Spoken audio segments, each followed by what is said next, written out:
There are a lot fewer two-parent families. What's worth more, a dollar today or a dollar tomorrow? Almost nobody gets out of love alive. Prisoners' rights is out of sight, out of mind. Is your brain on God? Hello. Well, but see, that's what I was gonna say. You're talking about defects now. So now, but if, I but wouldn't if, say about the defect. I think that's probably a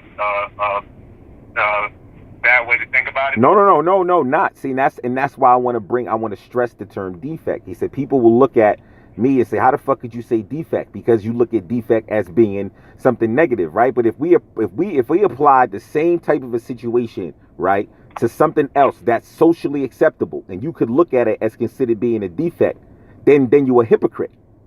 If it is what it is, the only reason that people wouldn't be comfortable with saying that people who choose homosexuality is considered a defect is because it's got a negative connotation to it. That's the only reason why.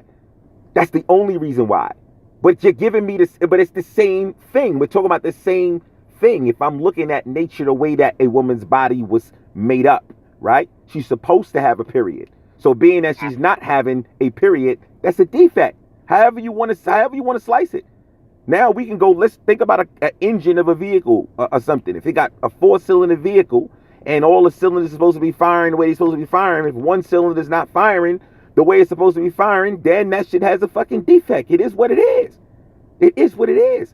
I'm not trying to sound negative about it. It just is what it is. People want to hide behind certain things.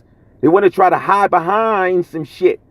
And then when I pull the fucking covers back and expose this shit for what it really is. If you have common defects, like you said, does that necessarily become just a defect, or is an abstraction? Like, is it just something that is uncommon from the normal? But if there is, it's not like it's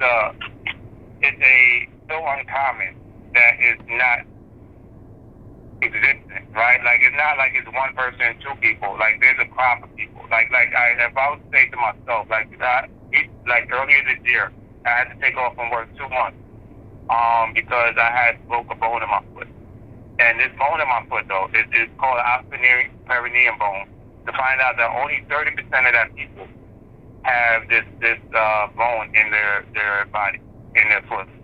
So not that many people have it. So in that same sense, this would be a defect. It would be a obstruction. But the fact of the matter is, 30 people still have it. So now, is that maybe just